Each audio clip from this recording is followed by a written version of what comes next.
Sobat BRI, jumpa lagi bersama saya Francisca Esa dalam podcast Pintar Finansial untuk Hidup Ideal. Sobat BRI, di episode sebelumnya kita sempat membahas tentang alasan kenapa kita perlu untuk merencanakan dana pensiun kita sedini mungkin dan apa manfaat serta bagaimana cara untuk mulai mempersiapkannya. Kali ini di tengah era digital yang sudah menjadi bagian dari gaya hidup, kita akan membahas lebih dalam tentang digitalisasi DPLK BRI.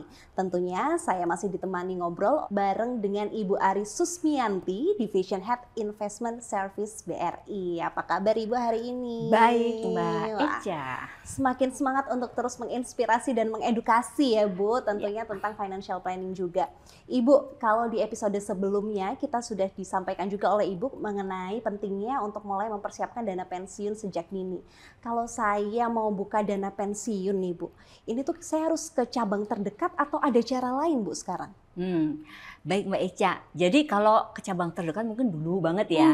Nah 2 tahun ini DPLK juga sudah mengembangkan digitalisasinya, jadi sekarang nggak perlu ke cabang. Nah, boleh ke cabang tetap ada, tapi nggak perlu. Jadi sekarang bagi masyarakat yang ingin membuka DPLK BRI itu bisa cukup dengan mengakses Brimo. Nah, jadi di sana ada menu pembukaan untuk DPLK BRI dan selain itu kita juga menyediakan lagi microsite DPLK BRI. Di situ juga bisa penambahan akun dan ya fiturnya hampir mirip sih dengan yang Brimo.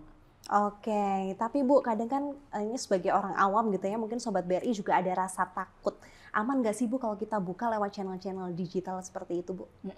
Ya, itu sesuatu yang wajar ya, karena beberapa terakhir ini juga banyak marak ya penyalahgunaan ya data-data lewat aplikasi digital. Nah, cuma peserta DPLK BRI tidak perlu ragu ya, karena untuk penggunaan digital di DPLK BRI ini aman. Sepanjang yang melakukan transaksi itu adalah si peserta itu sendiri. Nah, jadi dia yang melakukan pendaftaran, kemudian rekening untuk nanti pembayaran manfaat pensiun juga rekening yang bersangkutan. Nah, selain itu untuk database peserta sendiri, ini DPLK BRI juga mendapatkan dukungan dari pendirinya Bank BRI. Nah, jadi kita didukung oleh IT dan security system dari Bank BRI yang tentunya handal ya. Dan selain itu juga kalau untuk keamanan lainnya tidak perlu ragu-ragu karena data kepesertaan itu yang mengakses adalah peserta itu sendiri. Kita tidak memberikan ke yang lain kecuali ada concern dari si nasabah yang bersangkutan.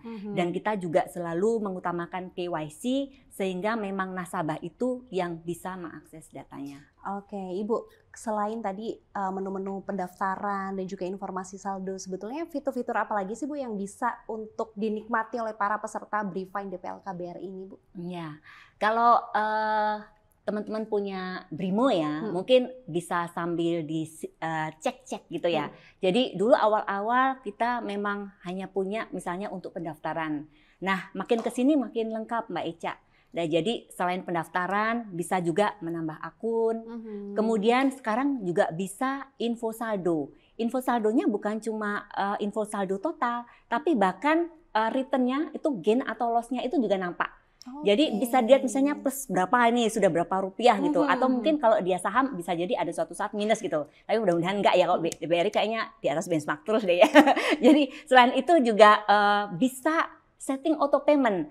Jadi dengan menggunakan Brimo dia bisa setting nih iuran bulanan saya minimal berapa. Nah, kemudian jangan lupa kalau misalnya tertarik itu nanti juga bisa melakukan simulasi manfaat pensiun atau iuran di Brimo itu di menu DPLK BRI.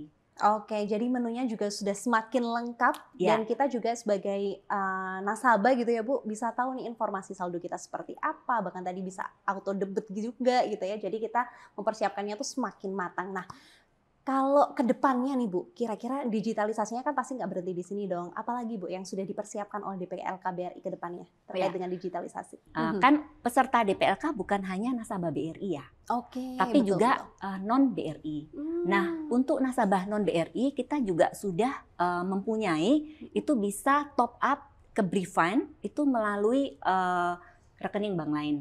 Nah, jadi melalui virtual account ada kodenya, itu nanti mereka bisa top up tuh. Mungkin memang iurannya nggak langsung karena nggak punya rekening BRI ya, tapi setiap bulan bisa top up melalui transfer antar bank di rekening non BRI-nya. Nah, selain itu untuk pengembangan ke depannya, nah kalau kita lihat journey kepesertaan DPL KBRI itu kan mulai dari pendaftaran, kemudian dia mengiur, kemudian iuran itu dikembangkan oleh DPL KBRI, kemudian nanti sampai saat memasuki masa pensiun dia melakukan klaim manfaat pensiun. Nah itu journey-nya.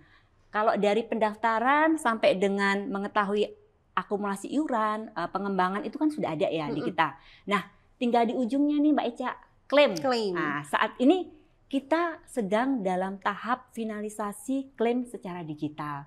Nah, jadi nanti teman-teman yang punya Brimo tidak perlu bingung. Saya kalau mau pencairan DPL kan nanti kemana? Cukup klik aja langsung di Brimo. Ya, nanti ada menu klaim, kemudian juga bisa di tracking tuh prosesnya sudah sampai mana.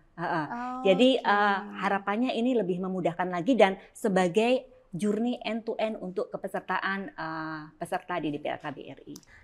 Jadi secara umum nih Bu, seperti apa sih manfaat dari digitalisasi yang dilakukan oleh DPLK ini, baik untuk dana pensiunnya sendiri ataupun bagi para pesertanya Ibu?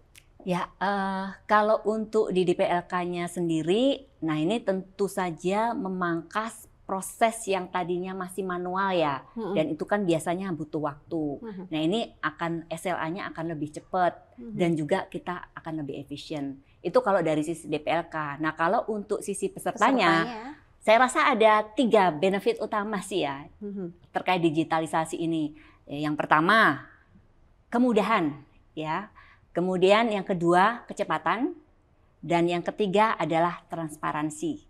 Nah, jadi saya rasa itu yang bisa dinikmati oleh peserta DPLK dengan terus adanya pengembangan digitalisasi di DPLK BRI saat ini. Oke, terakhir Bu, ada pesan khusus nggak untuk Sobat BRI untuk mulai mempersiapkan dana pensiunnya, apalagi di DPLK BRI ini Bu? Ya, teman-teman untuk tidak nanti menyesal di kemudian hari ketika misalnya kita pensiun karena kita belum menyiapkan dengan baik, atau dana untuk pensiun kurang, marilah sejak dini kita menyiapkan itu. Tidak butuh nanti baru ketika menjelang pensiun baru menyiapkan, daripada terlambat ya. Jadi sedini mungkin, mumpung kita masih produktif, kemudian masih bekerja, mulai dari sekarang. Wah, brilian banget nih emang BRI. Palu gada, apa lu mau, gue ada. Jadi benar-benar memegang prinsip anti merepotkan orang lain karena sejak dini sudah dipersiapkan sampai ke dana pensiunnya. Sehingga nanti kita juga akan semakin fleksibel dan juga semangat nih untuk bekerja dan mengelola dana pensiun kita sendiri. Gimana nih Sobat BRI, semakin tertarik dong tentunya berinvestasi pada produk DPLK BRI, langsung gercep buka Brimonya sekarang juga. Terima kasih banyak Ibu Ari sudah bergabung di podcast edisi kali ini. Dan juga Sobat BRI jangan bosan-bosan untuk share podcast-podcast edisi yang lainnya juga supaya nggak cuman kita nih yang semakin melek finansial sebagai salah satu bentuk untuk mencapai inklusi keuangan. Kira-kira Sobat BRI pengen denger Ica ngobrolin apa lagi nih di podcast? Boleh tulis di kolom komentar. Akhirnya saya Ica dan rekan saya Ibu Ari pamit. Terima kasih banyak. See you on the next episode. Bye-bye.